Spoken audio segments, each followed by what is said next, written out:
जय हिंद दोस्तों इस वीडियो में आपको बताने वाला हूं भारत सरकार टकसाल मुंबई ऑनलाइन फॉर्म 2020 के बारे में कि कैसे आपको इस भर्ती का फॉर्म फिलअप करना है। तो आप इस वीडियो को देखते रहिए, मैं आपको इसके बारे में पूरी जानकारी देने वाला हूं जिससे कि आप इस फॉर्म को बिना किसी मिस्टेक के भर पाओगे। तो चलिए दोस्तों शुरू करते हैं। दोस्तों मैं आपको बता दूं कि मैंने इसके एलिजिबिलिटी क्राइटेरिया के बारे में ऑलरेडी वीडियो बना दी है, यानी कि किस पोस्ट पर अप्लाई करने के लिए क्या क्वालिफिकेशन चाहिए, ये सब जानकारी आपको इस वीडियो के अंदर मिल जाएगी और इस वीडियो का लिंक आपको डायरेक्टली इस वीडियो के डिस्क्रिप्शन में भी मिल जाएगा। तो पहले आप इसको वॉच कर लीजिए और वॉच करने के बाद अगर आपको लगे कि आप इसमें अप्लाई करने के लिए एलिजिबल हो तो आप आगे इस वीडियो को देखते रहिए। तो यहाँ पर अभी जो वेबसाइट आप देख पा रहे हो इसी वेबसाइट के माध्यम से अप्लाई किया जाएगा। इसका लिंक भी आपको इसी वीडियो के डिस्क्रिप्शन में मिल जाएगा।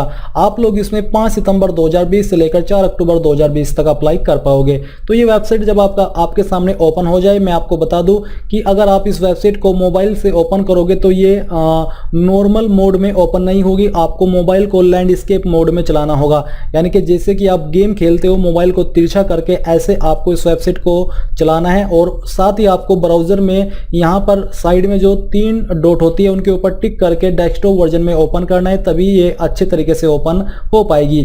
इसके बाद आपको यहाँ पर click here for new registration के ऊपर क्लिक करना है। इसके ऊपर क्लिक करने के बाद आपके सामने रजिस्ट्रेशन का पेज आ जाएगा। अब यहाँ पर सबसे पहले आपको अपनी बेसिक इन्फॉर्मेशन फिलअप करनी है। तो सबसे पहले आपका फर्स्ट नेम है, आपको फर्स्ट नेम डालना है, उसको दोबारा से डाल करके यहाँ पर कंफर्म कर देना है। अगर आपका मिडिल नेम है तो यहाँ पर डाल दीजिए, नहीं तो खाली छोड़ दीजिए। इसके बाद आपको अपना लास्ट नेम यहाँ पर फिलअप करना है और उसको दोबारा से डाल करके कंफर्म कर देना है। फिर मोबाइल नंबर, अब यहाँ पर आपको अपना वैलिड मोबाइल नंबर एंटर करना है, उसको दोबारा से डाल करके कंफर्म करना है। अगर आप कोई अतिरिक्त नंबर देना चाहते हो तो आप यहाँ पर वो अल्टरनेटिव नंबर के अंदर भर दीजिए, नहीं तो आप इसको खाली भी छोड़ सकते हैं। फिर आती है ईमेल आईडी। अब यहाँ पर आपको अपनी ईमेल आईडी का सिर्फ एड्रेस डालना है और डोमेन नेम्स के ऊपर क्लिक करके चूज कर लेना है कि आपकी ईमेल आईडी किस डोमेन के ऊपर है। तो मेरी gmail.com के ऊपर है, इसलिए मैं यहाँ से gmail.com सेलेक्ट कर लेता हूँ। और इसके बाद आपको कंफर्म ईमेल आईडी के अंदर कंप्लीट ईमेल आईडी फिलअप कर देनी है, यानी कि आपको कोई डोमेन नेम सेलेक्ट करने की आवश्यकता नहीं है। ये करने के बाद जो यहाँ पर सिक्योरिटी कोड दिए जा रहे हैं, सिक्योरिटी कोड आपको फिलअप करना है और जितनी भी जानकारी आपने यहाँ पर भरी है सबको एक बार कंफर्म करने के बाद आपको सेव एंड नेक्स्ट के ऊपर क्लिक कर देना है। सेव एंड नेक्स्ट के ऊपर क्लिक करने के बाद यहाँ पर दोस्तों आपका रजिस्ट्रेशन हो जाएगा और आपको एक रजिस्ट्रेशन नंबर एंड एक रैंडम पासवर्ड मिल चुका है और सेम जानकारी आपको मेल मैसेज के माध्यम से भी भेज दी गई है। अब आपको इस स्टेप के अंदर फोटो एंड सिग्नेचर भी अपलोड करना है। तो आपको अपलोड करने के लिए यहाँ पर scan photograph of the candidate के नीचे चूज फाइल के ऊपर क्लिक करना है और जहां पर भी आपका फोटो है वो आपको अपलोड करना होगा। मैं यहाँ पर एक रैंडम इमेज आपको अपलोड करके दिखाने वाला हूँ। मैं इसको सिलेक्ट करता हूँ और ओपन कर लेता हूँ। ओपन करने के बाद आपका इमेज यहाँ पर आ जाएगा। फिर आपको सेम तरीके से चूज फाइल के ऊपर क्लिक करना है और जहां पर भी आपका सिग्नेचर है वो भी आपको सिलेक्ट कर लेना है और इसको ओपन कर देना है।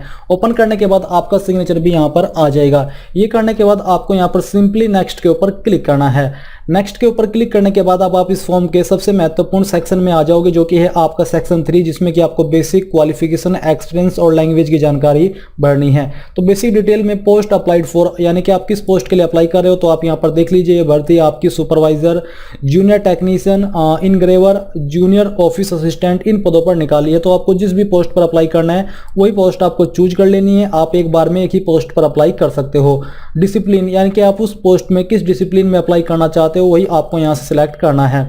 कास्ट कैटेगरी आपकी क्या हो यहाँ से आपको सिलेक्ट कर लेनी है। यूआर से मतलब है अनरिजर्व्ड, यानी कि जनरल कैटेगरी। फिर है अप्लाइड अंडर विच कैटेगरी, तो यहाँ पर आपको उसको दोबारा से कंफर्म कर देना है।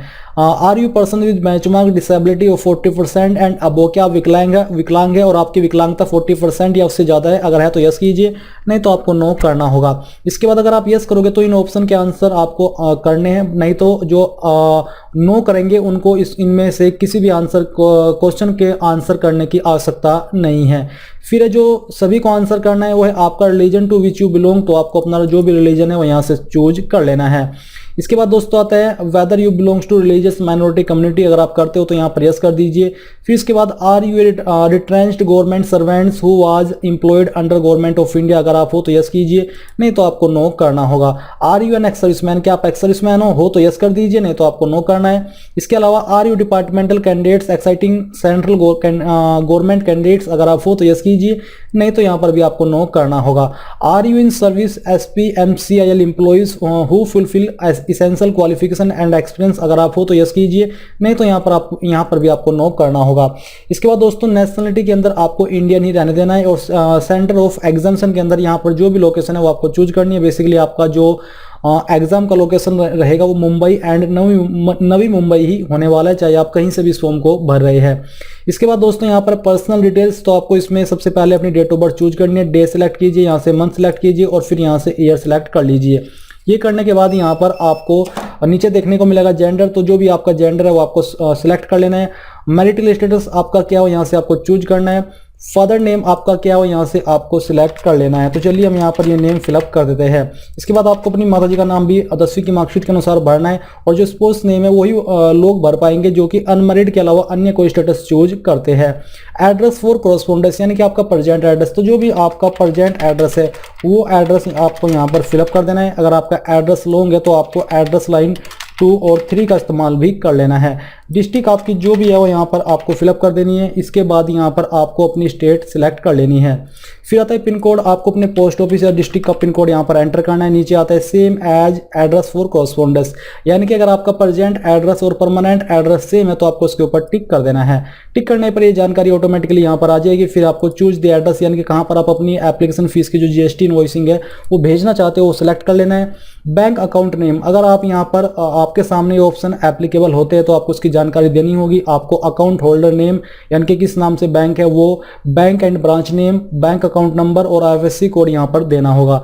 अब ये सब जानकारी आपको चेक करने के बाद नीचे आना है और फिर आपको सेव एंड नेक्स्ट के ऊपर क्लिक कर देना है। सेव एंड नेक्स्ट के ऊपर क्लिक करने के बाद आपके सामने यहाँ पर आ जाएगी क्वालिफिकेशन, एक्सपीरियंस और लैंग्वेज की जानकारी। तो अब आपको यहाँ पर क्वालिफिकेशन की जानकारी भरनी है। तो अगर आपने एलिजिबिलिटी की वीडियो वॉच की होगी या फिर नोटिफिकेशन चेक किया होगा तो आपको पता होगा कि जिस पोस्ट पर आप अप्लाई कर रहे हो उस पर अप्लाई करने के लिए एग्जैक्टली क्या क्वालिफिकेशन मांगी है, तो उसके अकॉर्डिंग आपको यहाँ पर ये जानकारी भरनी है। आपको यहाँ पर फुल टाइम ITI सर्टिफिकेट अगर आपके पास है तो वो चूज कर लेना है। उसका जो स्ट्रीम है वो यहाँ पर आपको डालना होगा। तो चलिए मैं यहाँ पर इसको फिलअप कर देता हूँ। ये करने के बाद आपको डेट ऑफ पासिंग यहाँ पर सिलेक्ट करनी है, परसेंटेज आपकी कितनी है वो डालना है और क्लास आपकी क्या आती है वो यहाँ से आपको सिलेक्ट कर लेना है। अगर आप ग्रेजुएट की जानकारी देना चाहते हो तो आपको यहाँ पर अपनी जो क्वालिफिकेशन है वो सिलेक्ट करनी है और बाकी की जानकारी सेम तरीके से भर देनी है।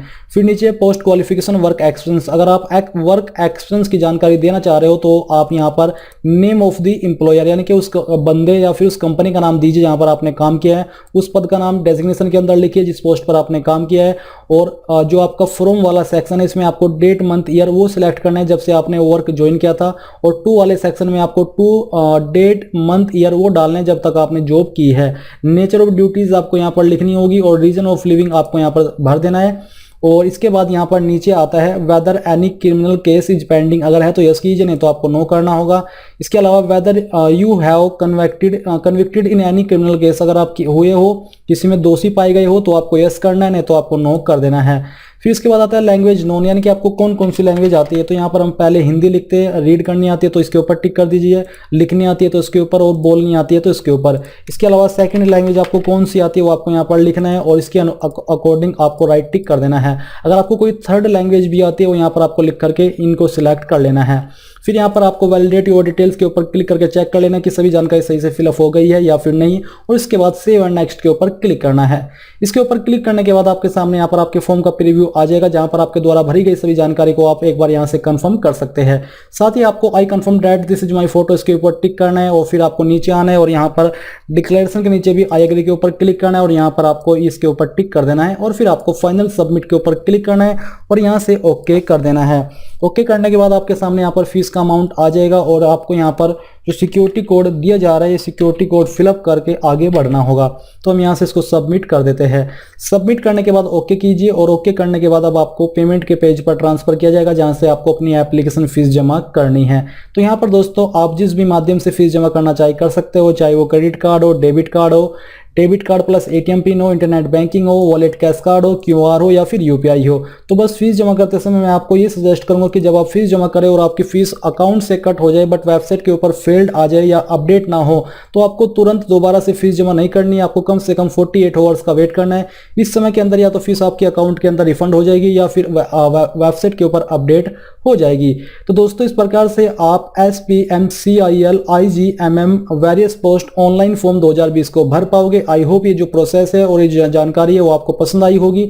अगर आई है तो प्लीज उस वीडियो को लाइक शेयर और साथ ही साथ आपके अपने यूट्यूब चैनल ज्ञानदेव होस्ट को सब्सक्राइब कर ले और सब्सक्राइब करने के बाद बेल के आइकन को दबा दे ताकि आपको आगे आने वाली वीडियोस के नोटिफिकेशन सबसे पहले मिल पाए। जय हिंद दोस्तों।